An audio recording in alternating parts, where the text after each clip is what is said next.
ମାଇକାରେ Melissa କଲା ତାଣ୍ଡବ। 300ରୁ ଅଧିକ ବହିଲା ପବନ।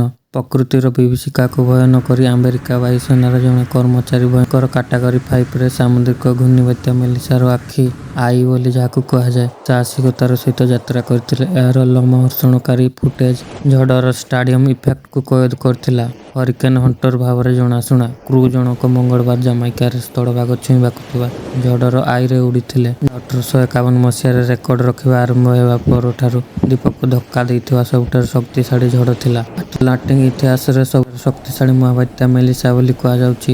1851 ମସିହାଠାରୁ ଏମିତିକା ବାତ୍ୟା କେବେ ହୋଇନଥିଲା। ଗତକାଲି ବାତ୍ୟା ଲ୍ୟାଣ୍ଡଫଲ୍ କରିବା ବେଳେ ପବନର ବେଗ 300ରୁ ଅଧିକ ରହିଥିଲା। ପ୍ରକୃତିର ତାଣ୍ଡବ ଲୀଳାରେ ଛାରଖାର ହୋଇଯାଇଛି ବିଭିନ୍ନ ଅଞ୍ଚଳ। ବଡ଼ ବଡ଼ କୋଠା ଓ ଘରକୁ ପବନ ଉଡ଼ାଇ ନେଇଯାଇଛି। ଗାଁ ଗଣ୍ଡାଠାରୁ ଆରମ୍ଭ କରି ସହର ଯାଏଁ ସବୁ ଏବେ ଧ୍ୱଂସଦ୍ୱୀପରେ ପରିଣତ ହୋଇଯାଇଛି। କେଉଁଠି ସହର ପାଣିରେ ବୁଡ଼ି ରହିଛି ତ ଆଉ କେଉଁଠି ଧସି ଯାଇଛି ପାହାଡ଼। ଲ୍ୟାଣ୍ଡଫଲ୍ ବେଳେ ସମୁଦ୍ରରୁ ପ୍ରାୟ 10 ଫୁଟ ପର୍ଯ୍ୟନ୍ତ ଜୁଆର ଉଠିଥିଲା। ଅନେକ ଅଞ୍ଚଳରେ ବନ୍ୟା ପରିସ୍ଥିତି ସୃଷ୍ଟି ହୋଇଛି। ଆଟଲାଣ୍ଟିକ ମହାସାଗରରେ ଏଭଳି ବାତ୍ୟା କେବେ ହୋଇନଥିଲା ବୋଲି କୁହାଯାଇଛି।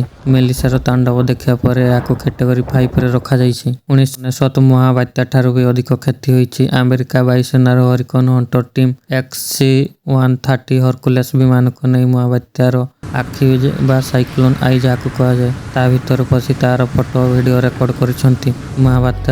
ମହାବାତ୍ୟାର ଆଖିର ଫଟୋ ସୋସିଆଲ ମିଡ଼ିଆରେ ଭାଇରାଲ ହେଉଛି। ବର୍ତ୍ତମାନ ସୁଦ୍ଧା ମୃତ ହତଙ୍କ ସ୍ପଷ୍ଟ ସୂଚନା ମିଳିନଥିବା ବେଳେ 2 ଦିନ ଯାଏ ଜାମାଇକାରେ ଆଲର୍ଟ ଜାରି ହୋଇଛି। ପ୍ରଶାସନ ଏବେ ଉଦ୍ଧାର କାର୍ଯ୍ୟ ଜୋରସୋରରେ ଚଳାଇଛି। ସୂଚନା ଅନୁସାରେ 2025 ସବୁଠାରୁ ଶକ୍ତିଶାଳୀ ବାତ୍ୟା ମେଲିସା ପ୍ରଥମେ କୁବା ଅଭିମୁଖେ ଯାଉଥିଲା, ହେଲେ ଏହାପରେ ଦିଗ ବଦଳାଇ ବାହାମା ଆଡ଼କୁ ଗତି କରିଥିଲା। ବାତ୍ୟା ଆସିବା ବେଳେ 10 ଫୁଟରୁ ଅଧିକ ଜୁଆର ହୋଇଥିଲା। ତେବେ ବାତ୍ୟା ପରେ ସେଠିକାର ସ୍ଥିତି ସଙ୍ଗୀନ ହୋଇଛି। ଲୋକେ ଜୀବନ ବିକଳରେ ଏଣେ ତେଣେ ଧାଇଁବାକୁ ଚେଷ୍ଟା କରୁଛନ୍ତି। ବାତ୍ୟାର ରୂପ ଅଧିକ ଭୟଙ୍କର ଥିବାରୁ ଲୋକେ ଭୟଭୀତ ରହୁଛନ୍ତି।